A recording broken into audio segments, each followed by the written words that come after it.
Hello, this is Dr. Beverly Sedlacek. I'd like to welcome you to this, our second session on emotional health.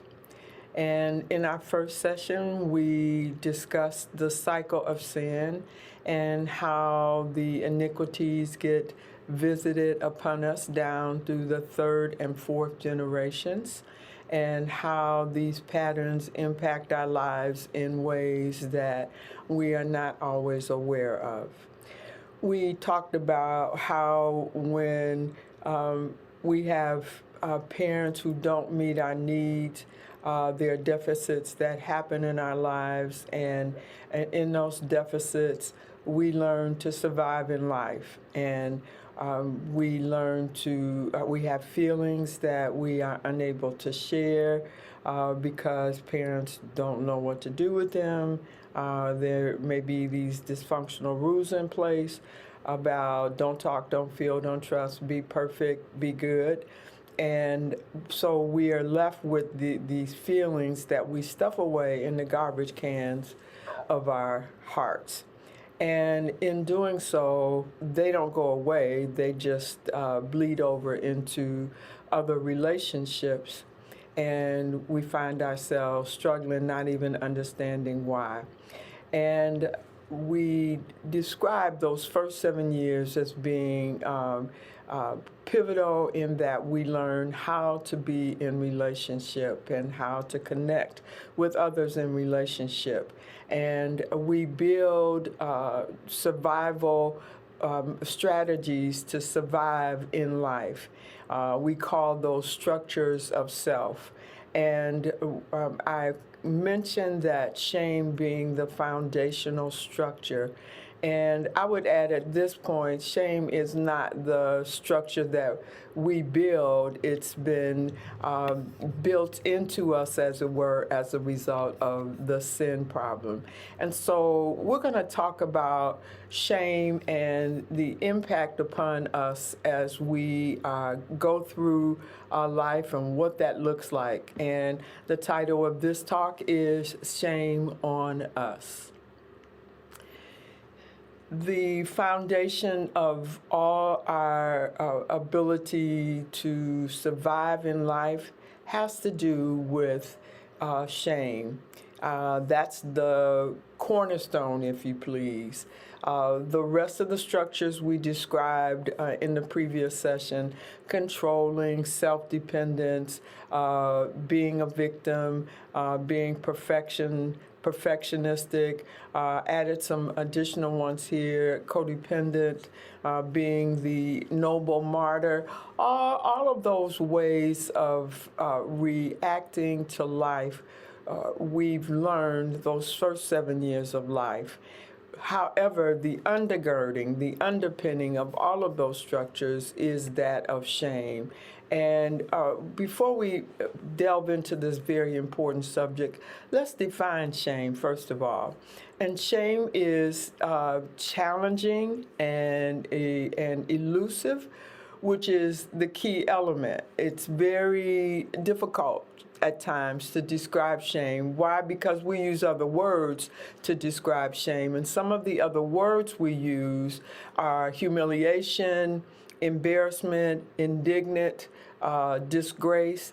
There are others, but those are the words you hear a lot. And people say, I was so terribly embarrassed. But when you hear them describe their experience, it sounds certainly much stronger than just, I'm just embarrassed because I did something not good.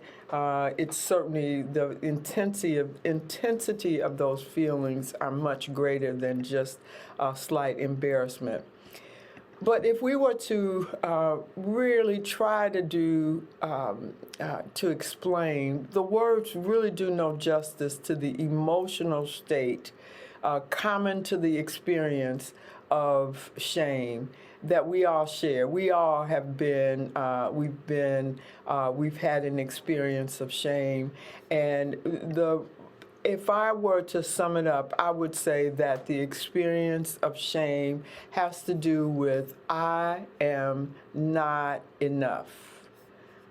I don't have what it takes. There is something wrong with me. This is the important part about shame. It's not just that I am not enough to change my life or the circumstances in my life, though that may be the case, but it's rather how this felt sense.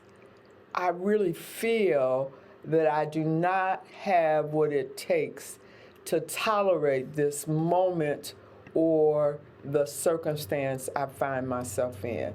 I feel very intensely that I don't have what it takes. This inability to tolerate this moment, and this is really very important, it causes us to judge ourselves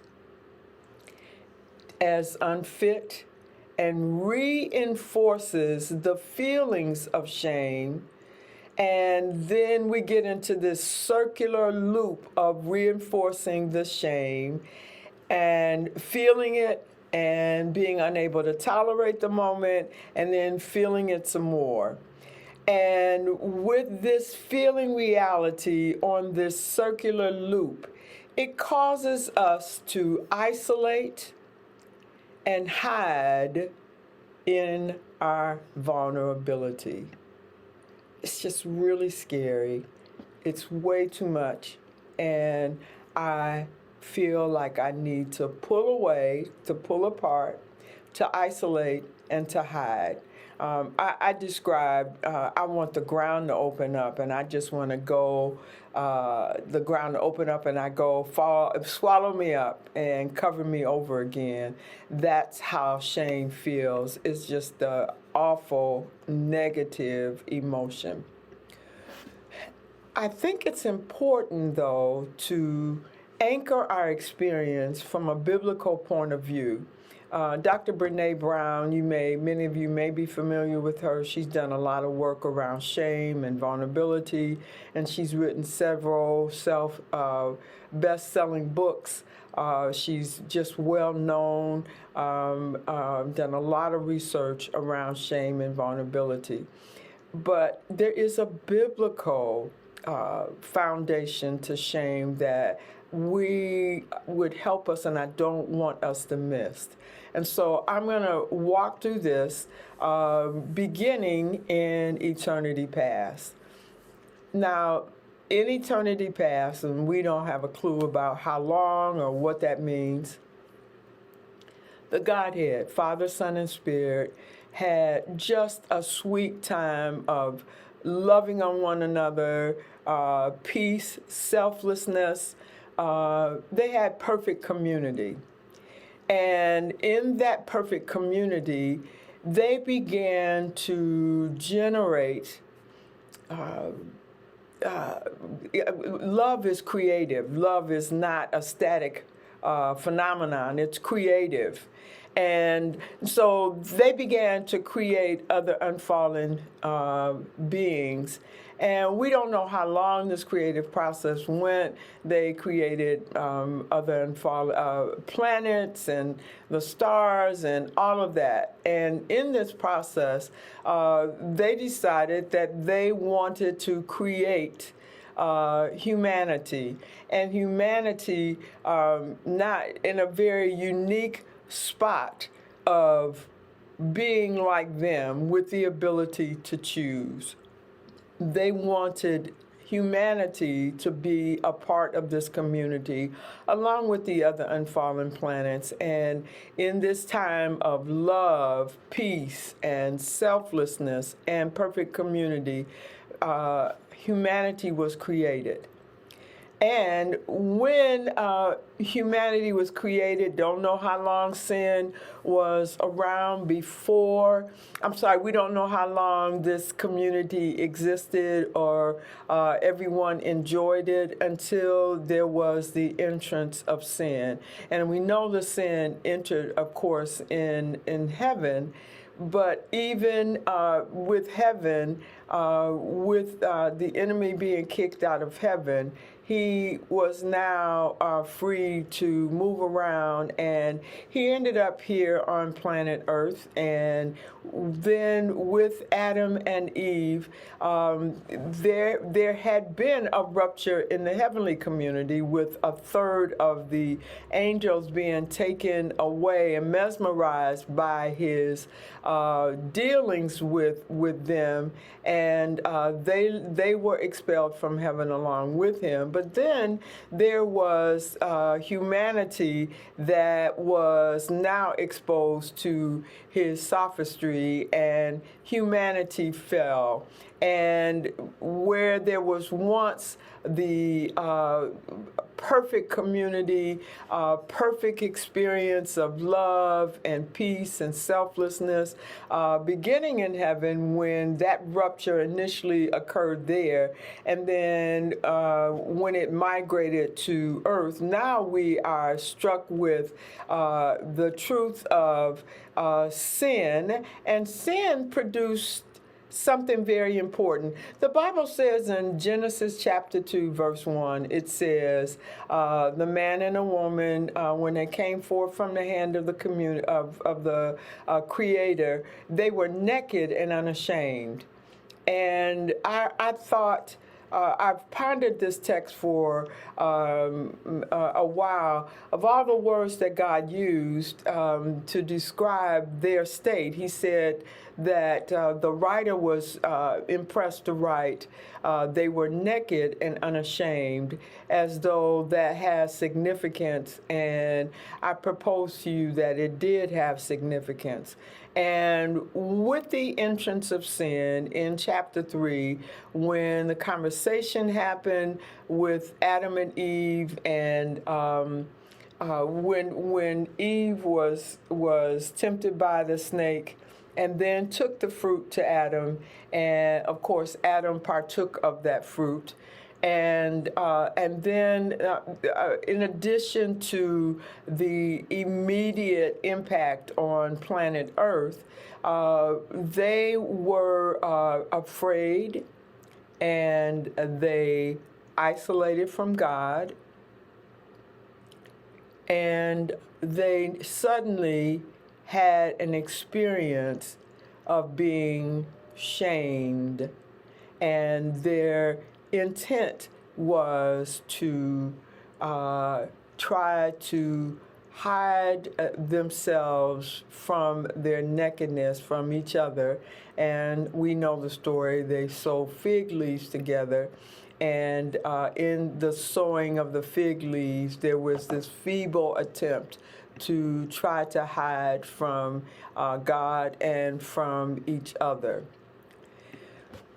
So that is really the genesis of shame. And I think that what's so important about that is it gives us a foundation for the solution that we'll discuss later about shame. And so let's look at some of these realities related to shame. Shame is a feeling deeply associated with a person's sense of himself or herself, apart from any interaction with others. I feel this all by myself. Nobody has to interact with me in order for me to feel this very, very strong negative reaction that something's wrong with me. And it's something I feel because I am bad. And it's very difficult for me to extract myself from shame. They are just, shame is just part and parcel of who I am. And it separates me from others, as my awareness of what I feel is virtually consumed with my internal sensations. Now, that's a mouthful. Let me break it down again. Now, because I feel that there's something wrong with me, I feel bad about myself, I am so focused on myself and consumed with myself and the feelings internally, because I am not enough, I am bad, I'm so totally consumed with that, I don't have energy or the wherewithal to be concerned about somebody else. And it's very important to note that you can't experience shame without guilt. And we're going to talk about that here in a minute. Shame makes its way into our stories at an early age. Remember, we talked about in the cycle of dysfunction, in this family of origin where parents are suddenly not available to us, if in fact they ever have been available to us, and we are left to, when they're no longer available or we have a sense that they're not available, the brain loves a story. And so the story is, it must be me. That's why my parents don't want to be involved in my life. That's why my father is gone. That's why my mother is not here and available to me. And so shame makes its way into our stories at a very early age. And as I mentioned previously, it's not that I even have the language or the ability to articulate my feeling reality, but that is how I feel on the inside. And children are, especially infants, their sense of feelings are so intense. They don't have language yet. The language center is not on board online until 2.5, 3. So they just are left with all of these feelings, and even difficult to describe because shame is like that. And I think it's instructive to understand that I'm getting that feeling reality from my primary caregivers, that there is something wrong and there's something wrong with me.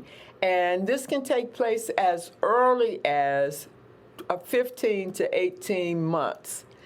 And this is really very interesting. It's a response, the child, the toddler, the infant's response to someone else's nonverbal cues. I see my mommy, she bends over, she's changing my diaper, and she's really happy, and she's smiling, and she's cooing with me, and all is well with the world. The next time she comes in, she bends over, and her face is not smiling. And so this nonverbal cue that I now have as an infant, I feel that. I feel that inside, and then in my feeling that, I think that there is something wrong with me. Again, a child is not able to cognitively process this out, but this is how they feel. And so it's not that something's changed, but mom has looked at me different. It interrupts our flow in relationship, and I assume that there's something wrong with me. And remember, I'm sensing that first. I don't know what's going on, but she's not smiling, she's tense, she may be anxious. Whatever that feeling is, a child is just a bundle, like a sponge, picking up the feelings of others around him or her. And so I feel it as something's wrong with me. And because I feel it, I think that it's something inside of me. I feel this shame. There's something inside of me. I sense this shift. I'm feeling it. I don't have words. I'm just feeling it. And so something is wrong with me. So let's unpack a little bit the difference between guilt and shame. I think this is instructive because we often will say, I feel guilt when we really feel shame. And so it really is important to really tease the two of them out together. And so this is guilt versus shame. Guilt emerges as a result of something I have done that negatively affects someone else. So, as an infant, first 2 years of life, I am totally oblivious to my actions, my behaviors. Empathy has not been developed in me. The brain connections have not been there, and so I can't feel a guilt. I just go through life and I'm playing and having a good time with my toys, my doll, my Lego set. I'm having a good time, and so I'm not aware that I'm snatching toys from somebody and I'm hurting that child's feeling. I'm not aware of that yet, and so I can't feel guilty. However, shame is a feeling deeply associated with my sense of who I am, apart from any interactions with others. In other words, I can feel shame about something I think about myself, and I don't have to have anybody else around. I am just feeling feeling shame all by myself. Don't need anybody else to help me to feel shame. I'm there by myself. Guilt emerges as a result of something I have done that negatively impacts another. I feel because I have done something bad. And when that child's brain is mature enough, I can recognize that I have negatively impacted somebody else. And that usually happens around the ages of 3 to 6 years of age. And what happens is it tends to draw my attention to another, and I'm drawn through the gift of empathy. And it is often accompanied by a desire, and this is important, to resolve things so I can be back and a relationship can be restored. Relationship can be repaired. There is a rupture of this relationship based on something I have done, and I want to repair it. And I'm moving toward that person in an attempt to share it. Okay? And we can feel shame without guilt, for sure. And so that's really very important to really understand that guilt causes me to move towards somebody. Guilt, on the other hand, shame, on the other hand, I am pulled away from that person and not toward them. I want to nerd out on you a little bit here, and I want to talk about what happens in the brain. So bear with me as I share this particular part of our session because I think it's going to make sense later. But I really want to just talk about the wonderful gift of the brain we have. For years, we used to think the brain and the mind were the same. Well, what we know today is that the brain houses the mind. And so they're two distinct entities, so to speak. The mind has domains like morality, empathy, being able to respond flexibly in a relationship, have some flexibility, I should say it that way. Those are all domains of the mind, and I'll have a little more to say in a slide later.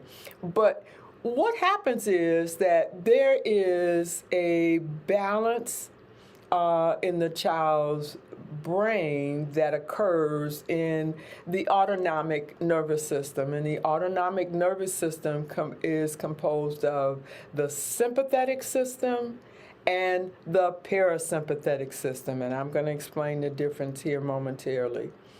And Originating in the brainstem is the sympathetic system. And the brainstem, actually both of these systems do, but the brainstem, they both unconsciously influence the emotional state of the mind. Remember, we said the mind is housed by the brain, and the brain function in this autonomic system with this balance. It affects the emotional state of the mind. So let's talk about the two systems. The sympathetic system is correlated to arousal. We get our fight and flight response from the sympathetic system, and but the other side of that, the fight or flight part, is we can be aroused in a positive manner, and we are anticipating something positive going to happen. It will be happening, and I'm moving toward a relationship or creative activity such as play in a child's life. And so I'm excited, and so I am aroused because we get to go play in the sandbox today, and it's great. And the sympathetic system is like the gas pedal, and I'm really excited, and I'm moving, and I get a lot of fuel, a lot of emotional energy from the sympathetic system. The parasympathetic system, on the other hand, is like slowing down a person's behavior, and it acts like the brakes of a car. And so it really moves to slow down the sympathetic system, and we operate best when we are in balance. There's a time to be, of course, excited, pleasingly excited, and then there's a time when, of course, we need to be mobilized because there's danger, and the gas pedal needs to be to the floor, and the parasympathetic system will not break, but for the most part, they are in balance. Now, these two systems sets the emotional tone of the mind in a person. The prefrontal cortex acts as what we call the neurobiological clutch, keeping the balance, as I've just mentioned, between arousal and diminution of the mind's energy. We want to have that energy, but we don't want to be overrun by that energy. You get a kid who is just excited and just really, really out of his mind with excitement. There's overrunning of the energy. There's no balance here at all. And so the clutch, the prefrontal cortex acts as a clutch. And we learn to use the clutch in the classroom of relationship. We learn when it's time to really be excited, but not be overwhelmed in our excitement. And we have this balance. And we learn that, as I mentioned, in relationship. Now, what shame does, and this is how it fits in our discussion of shame, there is no clutch involved in the application of the brake. It just doesn't happen. And so I'm in the sandbox.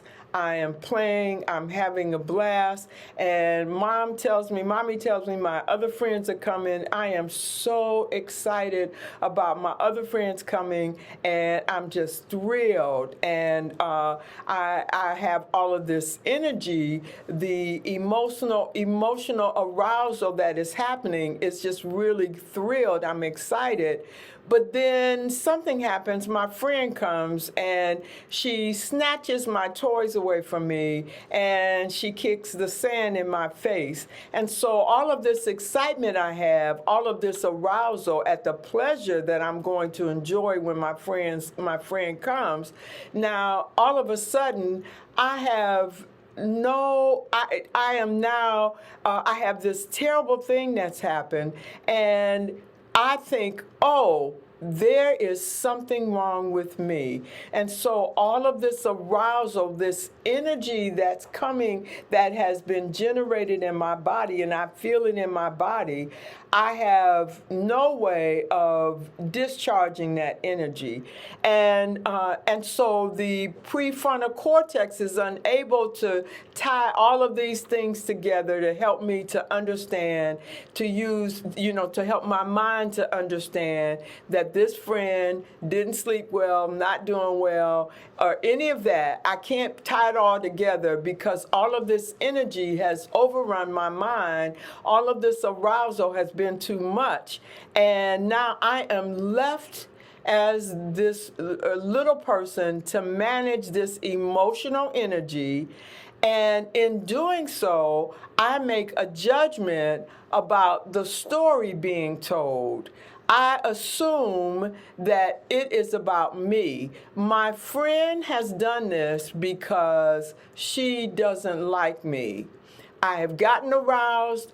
I feel all this excitement. I can't make sense out of it. My prefrontal cortex cannot do what it does as a clutch to put all these pieces together. So when it's time to clutch and when it's time to break, or when it's my brain cannot do that. And so as a result of that, I am left to manage all of this energy. And I think it's about me. My friend is mad at me. I have done something to cause my friend to treat me that way. The story now is changed. My narrative is now changed. This leads to our understanding of the effects of shame, and that's where we next want to go. What are the effects that happen to us as a result of shame? The effect of shame on relationship are threefold. One, we want to hide. Remember what Adam and Eve did. They hid. We want to pull away instead of being drawn to the person in excitement of having relationship or doing something creative like play. We want to pull away and we turn inward. And in turning inward, we make the narrative change. Instead of the narrative being like, let's have fun, we are created to have fun, now something's wrong with me. I must be a bad person. That's why my friend doesn't want to play with me. There's something inherently wrong with me. So the impact of shame upon us, in addition to the physiological response that we're feeling all in our bodies, it causes us to do these three very important functions. To hide, we want to hide. We want to pull away in relationship. And of course, our narrative has changed. I love the fact that the brain loves a narrative. The brain loves a story. Dr. Dan Allender and Dr. Kurt Thompson talks about stories that our brains tell. These are Christian healthcare professionals, and the brain loves a story. We make up stories. Jesus he told stories in these parables because he understood that we like stories. But the narrative that's changed, instead of my thinking or believing that I am this wonderful person, worthy of energy and worthy of having fun and having relationship with you, I am now left to believe there's something wrong with me, and that's why you don't want to be with me. So I now have my story, my narrative changed about how wonderful I am to something that's certainly dark and sinister and not true.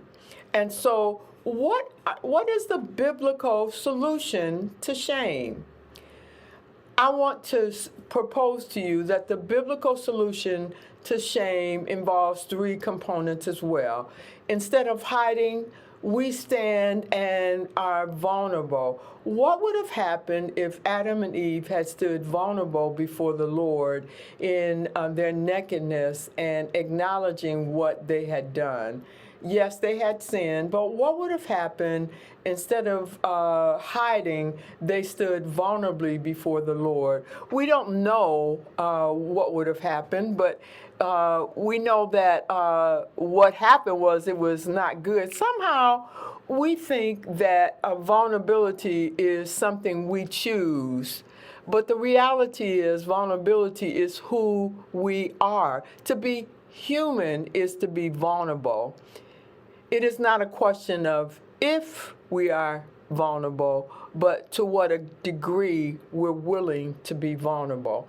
And this is really an important point to consider. Vulnerability means that we're human, and to be human means to be vulnerable. The second component, instead of isolating and being alone, we choose to be part of community. We choose to be a part of having a group of people. We're not talking about a large 150 member group, but one or two or three people who know us, and we are not afraid to really be vulnerable with, and having a community of believers who are in pursuit of really addressing the damage that shame has done. And as I stand in community and experience your love, you knowing how weak and vulnerable and pitiful I am, and yet you still love me. What a wonderful place to be. I believe that that's what God intended the church to be, a place where we can be naked and vulnerable with one another, to stand there before each other and see our mistakes, knowing we're mistake-making human beings, and still be loved. That's how God feels about us, and that's what I believe the church was meant to be. The narrative change. This is really important. When I think I'm dumb, I'm stupid, I'm no good, I have no value, I don't bring much to the table, whatever the negative shame messages we believe, they are all a bunch of lies. Remember, I talked about the shame core when we talked about the cycle of dysfunction. I talked about the shame core, and as I talked about the shame core, I identified it as a bunch of lies, and it just has become the core of who we are. And in the core of who we are, our narratives get changed, and we believe that we are those terrible, bad things. Well, when the antidote to that is to accept God's narrative about who we are. And God's narrative is that you are beloved, you are precious, you have value, you have worth, you are all of that and a bag of chips, as I like to say, that God sees us as just that way. And so who am I going to believe? Am I going to believe the narrative that shame would have me believe? Or am I going to believe the narrative, accept God's narrative of who He says I am? I love the Passion Translation that you can find on your Bible app. I especially love Psalm 139 and Ephesians, the first three chapters in the Passion Translation. I read them regularly, because in Psalm 139, it just says so many profound and wonderful things about how God sees me. He thought about me in eternity past, and He was excited that in Ephesians 1 says He was delighted. He was excited about this plan that He had, and He had me on His mind. Read those first three chapters of Ephesians as well as Psalm 139 and see if your heart is not thrilled and the lies begin to be challenged and melt away and be replaced by the truth of who God says you are. Now I want to talk about, for those of you who may have small children who are still raising children, I want to talk about our responsibility to our children. And I want to really emphasize several points here. First of all, and first and foremost, we need to do the work of addressing our own shame and brokenness. We're all broken. There are no perfect people in the world. There are no perfect parents in the world. There are no perfect people in the world. If that be the case, we need to do the work of addressing our own shame and our brokenness. We need to stand in the truth. We need to accept the lies that we have believed about ourselves and how they have impacted our behavior, have impacted our lives, impacted everything about us. And we need to at least begin to walk in. This is really, this mess that I have, this is about my brokenness. I made decisions I made not because I wanted to mess up my life, but I did that because of my brokenness. And so we need to really address our brokenness. And it's really true. What we don't address, we are doomed to pass on to our children. Visiting the iniquities of the fathers to the children, to the third and fourth generation, we are doomed to repeat it. They're doomed to watch us and repeat those same patterns. And so if you want to deal with, I've heard so many parents say, my child is so intelligent, he's so witty, so smart, and so creative, but they don't believe it about themselves. And I have the privilege of asking them, well, do you believe that about you? How can you have this wonderful, smart, beautiful, brilliant child and you're a bunch of junk? How could you create something so magnificent? It doesn't make any sense. And of course, people can smile and say, yeah, that really is true. So we have to address our own brokenness so we don't pass it on to our children. And how do you do that? We certainly need to really sit before the Lord, as I mentioned, to read the scripture and look for, this is an assignment we give to people, to sit down in your quiet time, in your devotional time, to and pray and ask God to bring to your mind the lies that you believe. You know, He knows them. Ask Him to show you the lies you believe about yourself.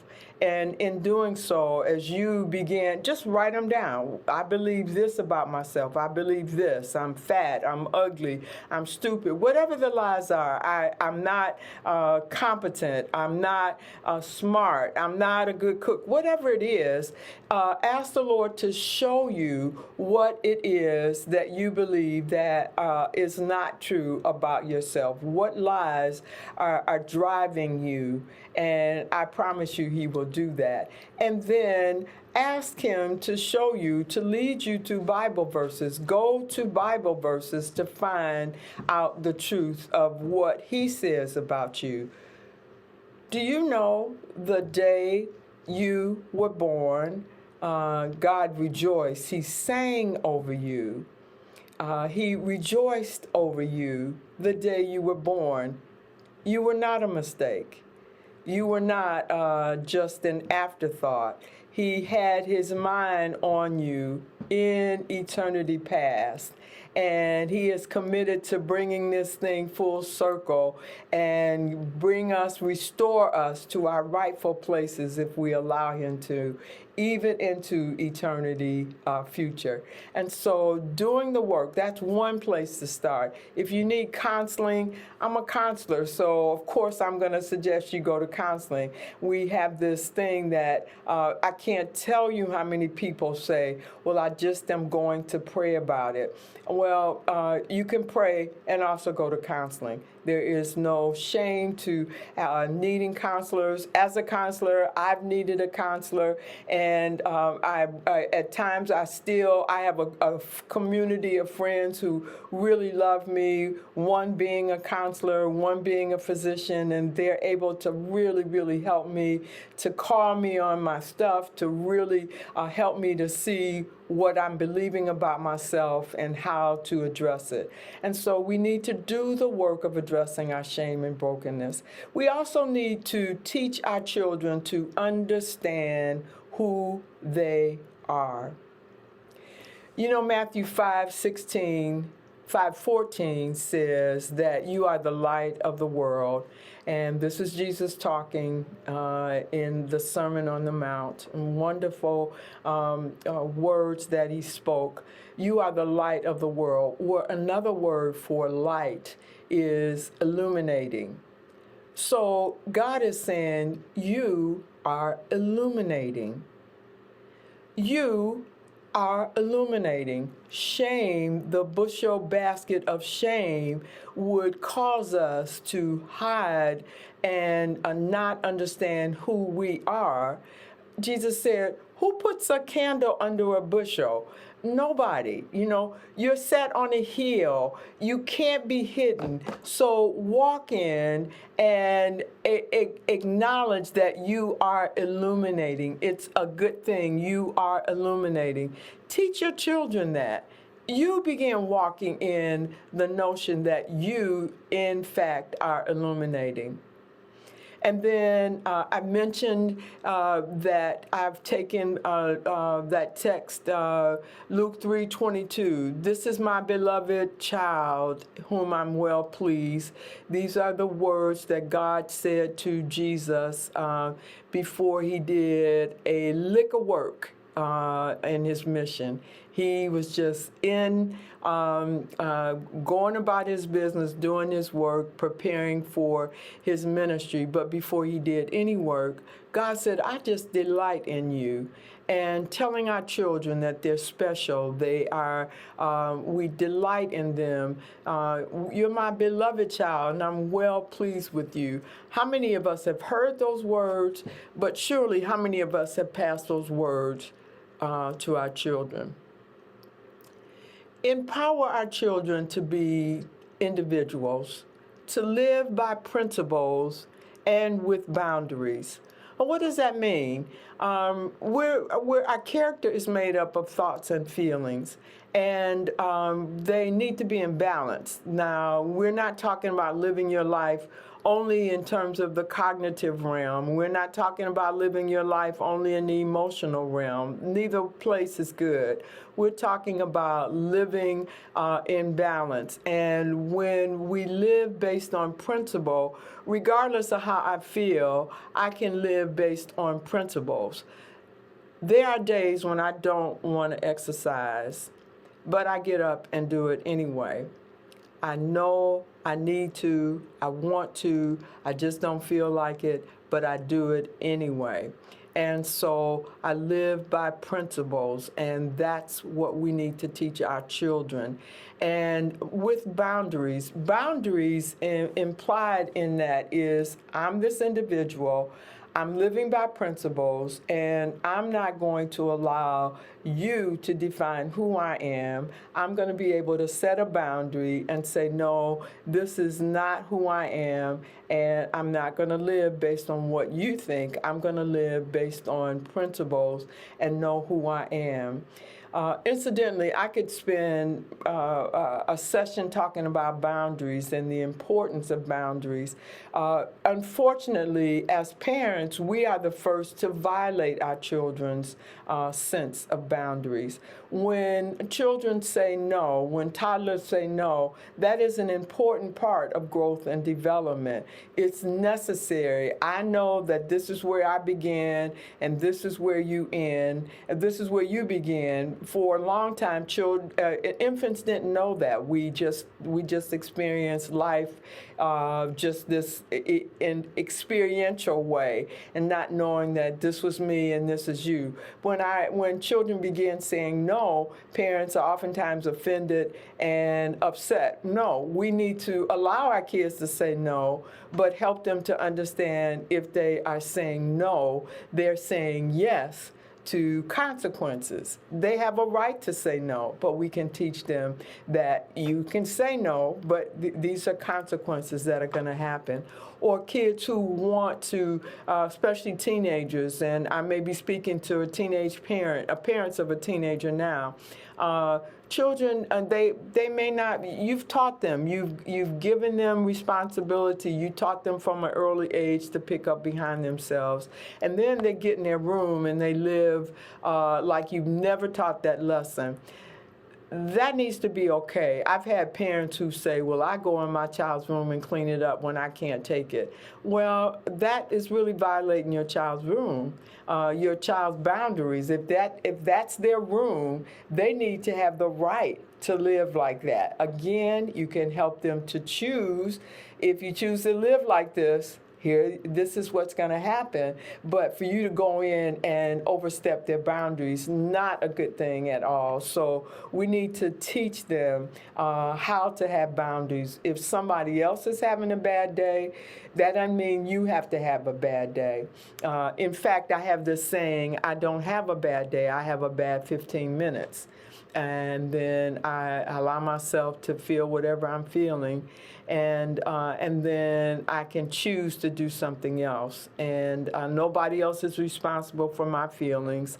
I am responsible for my feelings. I can't make anybody happy, mad, sad. I can only deal with my own feelings. That's so very important. Helping our kids to know you're not responsible for others' feelings.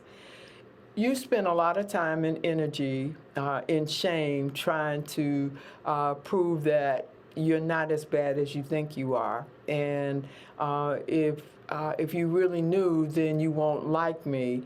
And when our children begin to know, and when we begin to know that God says, I am something special, something unique, and live by that as opposed to feelings, and it just makes the world of difference.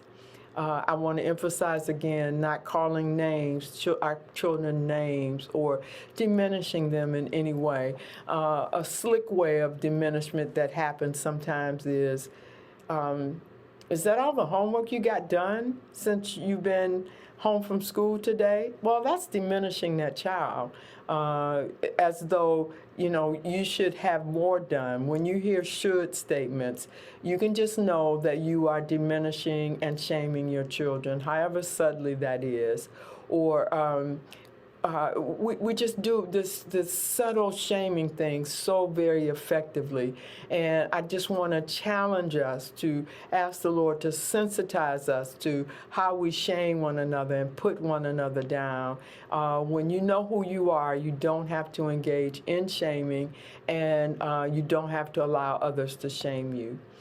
We talked a little about discipline versus punishment. We want to discipline our children. We want to be a place where our children can come and discuss their mistakes, and to have them know that there is no shame in making a mistake. It's what you do. It's a wonderful learning experience, and what can you learn from it? But if you're busy punishing your children, if they tell you they did X, Y, Z, if the first thing you want to do is punish them, then you are missing an opportunity to disciple, to train them, to teach them, and shame will cause you to do that versus discipling them. And then love on our children. Isn't it a wonderful thing as parents that we have this opportunity to love on our children? And finally, I just want to speak a little bit to our resistance to vulnerability. Remember, I said already that it's not a matter of if we are, it's a matter, or if we can be, it's a matter of to what degree. And to be human is to be vulnerable. And to be vulnerable is to be human. And we avoid physical vulnerability to injury and death, which is understandable and correct. However, being open to relational vulnerability cuts against the grain of everything that we do. And that's where shame can be counteracted, when we are vulnerable with each other in relationship.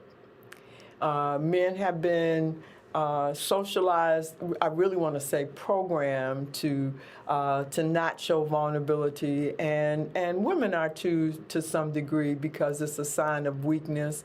But there is no weakness in being human. It's just what we're called to be, human. That's what God made us to be.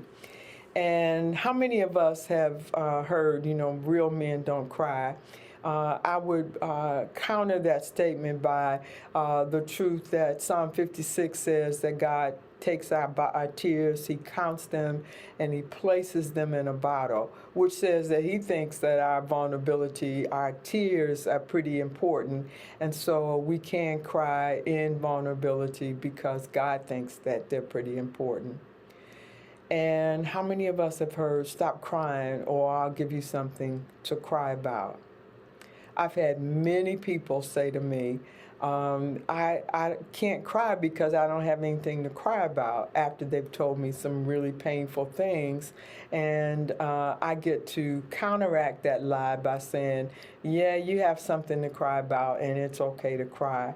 Most times we just have heard this lie, I don't have anything to cry about, or stop crying, or I'll give you something to cry about for sure. Just this whole, it's a lie. It really is important for us to be vulnerable one with another. How can I say I love you when I don't really know you as a sister or brother in Christ? And what a testimony of the Church of Christ that we know each other and love each other and know, well, that's just Sister so-and-so and I love her to pieces in spite of what she's doing. I just love her, how important that is.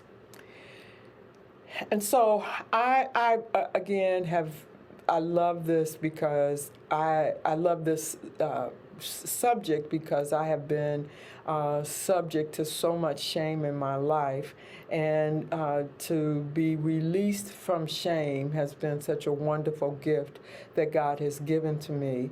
And I pray as you've listened to this and you've had opportunity to process your own shame and to process the lies that you believe, that you would be willing to allow God to change your narrative that Satan has given to you, and you accept the narrative as God has given it to you.